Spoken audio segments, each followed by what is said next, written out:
Hey fellow chess learners, welcome to our channel Pawnception. Today we're going to talk about one of the finest chess matches that has ever played. In the spring of 1996, the town of Dos Hermanas in Spain became more than just a chess venue. It turned into a crucible of minds. That tournament was a theater where calculation met destiny. Legends like Vichy, Ivanchuk, and Topalov walked those same halls. But it was Kasparov and Kramnik who turned one game into a prophecy. The air itself seemed charged with quiet rebellion. Garry Kasparov, the reigning titan, arrived like a storm dressed in confidence, a man who didn't just play chess but redefined it. Across the board sat Vladimir Kramnik, young, serene, unreadable, the student destined to test the master's faith in his own genius. Their pieces were not wood. They were thoughts made visible, sparks of will and intellect clashing in silence. When Kramnik won that day, it wasn't merely an upset. It was the sound of history shifting gears, the apprentice whispering to the king, "Your crown is not eternal." Kasparov starts with his favorite call to arms, the queen's pawn d4. It's not just a move, it's a declaration of structure. Kramnik responds symmetrically d5. The mirror begins, a reflection of Kasparov's intent, equal strength, equal control. From the very first move, Kramnik refuses to yield space or psychology. The queen's gambit. Kasparov tempts Kramnik to break the center by developing pawn to c4. The offer is simple. Take my pawn if you dare, but I will claim time. I will claim activity. It's a romantic gesture from an aggressive soul, trading matter for momentum. But Kramnik, calm and composed, enters the semi-slave defense. Instead of grabbing the pawn, he builds his fortress. The pawn on c6 is a quiet wall, supporting d5, preparing e6. It's the architecture of patience. Both knights sleep into battle, eyeing the center from opposite sides, like twin sentinels watching a narrow bridge. Kasparov develops naturally, while Kramnik matches him, ensuring there is no early dominance. Every piece so far is logical, harmonious, the calm before the coming storm. White develops knight to f3, reinforces d4. Black moves pawn to e6, seals the chain. This is chess symmetry at its most deceptive, because beneath it lies a ticking bomb. Both sides are now poised to open the position. Kasparov moves e3, prepares to develop his dark squared bishop, keeping everything flexible. It's a restrained move, a sign that he respects Kramnik's precision. And here comes Kramnik's subtle note. Instead of developing the bishop to d6 or e7 immediately, he tucks his knight behind the chain on d7. It's like placing a rook in reserve before the war begins. Silent but strategic. Kasparov's bishop comes out at d3, elegant, focused, aimed toward the king's side, eyeing the eventual h7 weakness. He is already dreaming of pressure. Kramnik captures on c4, shattering the central tension. But this isn't greed, it's calculation. By removing white pawn, he tempts Kasparov to overextend. It's the equivalent of pulling an enemy deeper into the forest before ambushing him. This move tells a story of intent. Kramnik plans to challenge the center later with b5, supporting his pawn chain while opening lines for his bishops, a long-term investment of time for positional clarity. Kasparov recaptures, restoring equilibrium. His bishop now occupies c4 active, radiant, staring down the dark side of the board. Kasparov loves these dynamic positions, ones where activity trumps structure. Kramnik immediately strikes again, advancing his queenside pawns. This move is as bold as it is instructive. It gains space and supports the c4 pawn break, but it also slightly weakens the c6 and a6 squares. This is the Meran variation in full bloom, both sides now standing on the edge of transformation. Kasparov retreats the bishop on d3, eyes the king's side, setting his gaze toward h7. Kasparov knows that the real fight won't stay on the queen's side forever. One spark, and he will switch flanks like a lightning strike. Kramnik develops calmly, placing his bishop on the long diagonal. The move looks modest, but its meaning runs deep. It's the eye of the snake, coiled and waiting. This bishop will later slice through the heart of the board. At this stage, Black's setup is textbook Semi-Slav, pawns on b5, c6, e6, and the knight pair forming a sturdy skeleton. White has more activity, Black has more resilience. Kasparov castles, a signal that the middle game is about to begin. With the king safe, he is free to unleash central tension. Kramnik responds with a preparatory move on a6, subtle but essential.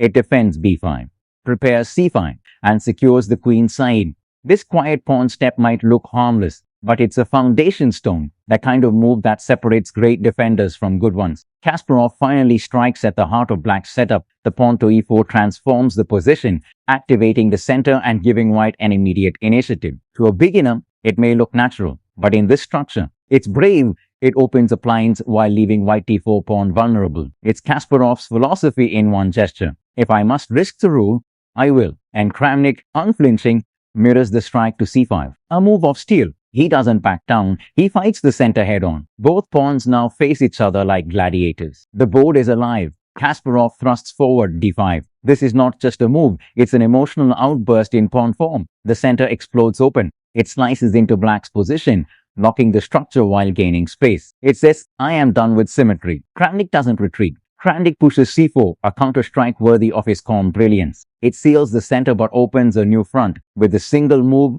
Kramnik shifts the battle to the queen side. His pawn on c4 looks overextended, but it has purpose, cramping white bishop and giving black the initiative there.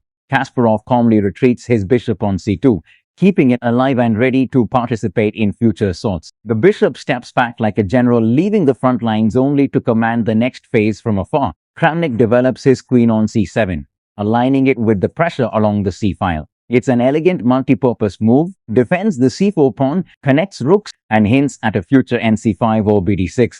Kasparov brings his knight to d4, a majestic central outpost. It threatens to jump to e6, menaces f5, and visually dominates the center. It's the kind of square every knight dreams of occupying. But more than that, it reveals Kasparov's style. He doesn't want to react to c4. He wants to punish it. If white can later play f4 or e5, this knight could become a spearhead for a kingside storm.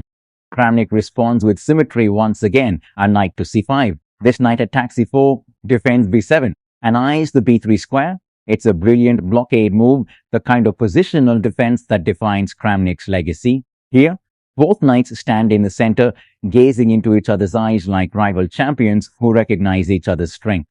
Kasparov thrusts his pawn to b4, an attempt to destabilize black's structure and reclaim queenside space. Kramnik accepts, with n-passant. The pawn structure fractures further. With this captured, the queenside becomes an open battlefield. Kasparov recaptures, maintaining the balance of material but changing the geometry. Now, the a-file is open for rooks. The b3 square becomes a potential hole. It's a trade of fire for space. Kasparov's usual bargain. Kramnik pushes again. A cold, calculating move, advancing his pawn to b4 to clamp down on white knight on c3 and restrict any counterplay on the queen side. The meaning is psychological. You attacked my queen side, now it's mine. At this moment, if white is slightly better, it's because of activity. Black's pawn duo on b4 and c4 form a chain of power, one that will haunt pieces of white for the rest of the game. Kasparov's knight retreats, seeking greener pastures. From a4, it eyes b6 and c5, squares that could help destabilize black's pawns. Kramnik strikes. This move is pure nerve. He sacrifices structure for activity. The knight captures white pawn on e4, tearing through the center like a blade through silk. Kasparov accepts the challenge. He takes the knight with his bishop on e4, stepping into the storm. For him, hesitation is defeat. This exchange might look natural, but tactically, it opens his center and leaves his dark squares vulnerable. Kramnik recaptures, keeping the initiative. His knight on e4 now sits like a dagger in Kasparov's position, centralized, threatening, fearless. The e4 square has become the focal point of the board, the crossroads of logic and madness. Kasparov lashes out again, a pawn break, tearing open the center even further. By moving pawn to e6, he exposes black's king and disrupts pawn structure, but also risks leaving his own monarch vulnerable. Kramnik develops the bishop, ignoring the chaos around him. He doesn't rush to recapture instead. He calmly places the bishop on the diagonal, reinforcing e5 and preparing for future counterplay. This is a masterclass in control under fire. While Kasparov's army thrashes in the flames, Kramnik quietly builds the framework of his counterattack. And there it is, the first direct blow to the king. Kasparov pushes the pawn to f7 with check, forcing black to respond. It's like a spark reaching the enemy camp, one small flame that might light up the entire battlefield. Kramnik calmly captures the pawn with his queen. No rushing, no hesitation. His coordination is perfect. His queen now enters the game with authority, defending and attacking simultaneously. Kasparov plays f3, a practical move. He pushes back the knight and tries to reclaim the center. It's defensive, yes, but also ambitious. He is preparing to play fx4, regaining stability. Kramnik instantly places his queen on h5, a predator's move. It stares straight at h2. Sniffing the scent of Kasparov's exposed king, Kasparov tries to silence the threat. He plays g3, pushing the queen back and opening space for his king. But again, every pawn move around the king creates air, and air invites fire. This g3 move weakens the light squares permanently, f3, h3, and especially the diagonal leading to the king. Kramnik watches quietly. He knows exactly how to use these holes. And now, the calm after the storm, Kramnik castles. Finally, his king tucks into safety. It's a moment of balance. While Kasparov's king stands uncertain in the center, Kramnik's monarch rests behind a perfect fortress. Every textbook says, castle before the storm. Kramnik says, castle inside it if you have built it strong enough. With fx c4, white reclaims a pawn but loses his safety net. It's like opening your castle gates to chase the intruder, brave but terribly risky. The diagonals leading to his king are now gaping. Black wastes no time. His queen darts to h3, the serpent striking through the smoke. It's the perfect move. She eyes the h2 square, coordinates with the bishop on d6, and prepares for a surgical strike on g3. Kasparov pulls his knight back to f3. His last bodyguard returns home. This is a move of self-preservation, yet it also threatens e5 and g5. It's the final defensive resource Kasparov has left. But the position is now one move away from breaking. His pawns are holds, his coordination fragile. Kramnik strikes again, a thunderbolt. He sacrifices his bishop on g3, ripping apart the king's side. This isn't a random sacrifice, it's a calculated incision. By removing the g3 pawn, he clears the path for his queen and rooks to invade.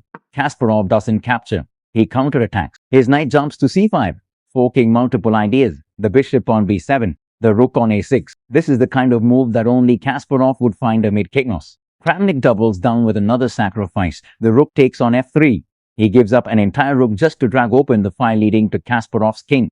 At this level, such a move isn't madness, it's mathematics. The rook's death opens lines, clears diagonals, and fuels the queen's domination. Now, everything aims directly at Kasparov's trembling king. Kasparov accepts, but each recapture only pulls him deeper into the web. His rook on f3 now stands as a lonely sentry on the front line, directly in the path of destruction. The queen strikes check. She swoops down to h2, dragging the king into the open air. Each check is a step in the choreography of doom, elegant, controlled, and merciless. Kasparov sidesteps, seeking shelter on f1. His king is now out in the open. He is playing the most dangerous kind of chess, survival chess. Kramnik calmly develops his bishop, reinforcing every thread and preparing to bring the other rook into play. It's like loading the final chamber, no hurry, just precision. The bishop now eyes e4, c4, and g2, multiple lethal diagonals. Kasparov fights back with one last defiant stroke. His bishop moves to g5, blocking lines and challenging the queen's dominance. It's a move that says, I still believe. A quiet killer.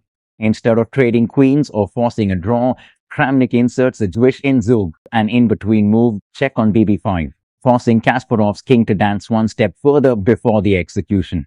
Kasparov interposes the knight one final shield. This piece has moved all game like a warrior, and now it gives its life to delay the inevitable. It's a beautiful tragedy. The knight that once stood proudly in the center now kneels before its king. r8. Kramnik brings his final rook into the game. The board is now complete. Every black piece contributes to the assault. The rook aims down the e-file, ready to deliver the last blow. Kasparov slides his rook to a2, a quiet, almost desperate gesture that looks like a sailor lashing a spare line to a cleat before the hull splits. It tries to shore up the back rank and keep white's remaining material connected. Kramnik replies instantly with qh1 check, a short surgical strike that forces Kasparov's king to march and hands black the initiative on a silver platter. Kasparov's king moves forward, k2. It's an act of courage that borders on defiance. He steps into the open, not away from danger but toward it, as if saying, if I must fall, I will fall fighting.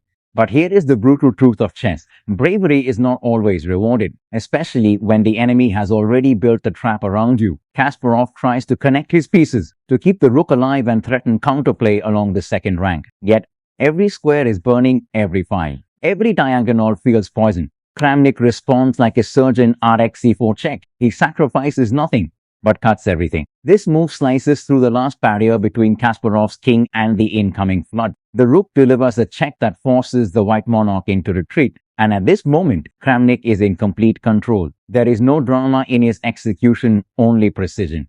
Kasparov sidesteps to kd2, still fighting, still dreaming of counterplay. Kramnik answers with qg to check. Every check is a line in the death sentence. Every file is a corridor narrowing toward inevitability. Kasparov moves his king once more. KC1. It's a silent retreat. Kramnik calmly captures QXA2. No rush, no emotion. He removes the last anchor holding white position together. The 8 to rook. Materially, he is ahead. Strategically, he is untouchable. Kasparov lashes out RxG3. The rook takes on the king's side, perhaps fueled by hope or defiance, though Kramnik's army isn't scattered. Kramnik, ever clinical, QA1 check. The queen swoops in like a hawk, cutting off the king's final escape lines. Kasparov moves KC2, his king running in small circles, cornered and desperate. He is hoping to survive a few more moves to find some lost riddle, some hidden line. QC3 check, a continuation of the storm. Kramnik forces the king back again, each move stripping away the illusion of resistance. The queen dominates the board like an artist controlling every brush stroke. Kasparov moves KB1. The king now stands at the edge of the world. Every escape is gone. The board is a battlefield turned prison. And with RD4, Kramnik seals it. The final surgical move. No grand fireworks, no dramatic sacrifices, just perfect geometry. The rook slides in, completing a net so tight, even a computer couldn't breathe inside it. Kasparov resigns. The board falls silent. Vladimir Kramnik, once a student of the great Garry Kasparov, had just demonstrated the one thing few ever could. That Kasparov's fiery aggression could be met with cold precision, that imagination could be defeated by understanding, and that even the king of chaos can be defeated, not by violence, but by calm. Kasparov didn't lose many games in 1990s, but Kramnik in this game beat him with calmness and precision. Kramnik went on to win the tournament in Dos Hermanas. If this game stirred something in you that quiet or only chess can bring, then stay with us. Because here, we don't just replay move, we relive moments where genius dared to dream. Subscribe and step into a world where every game tells a story and every move has a heartbeat.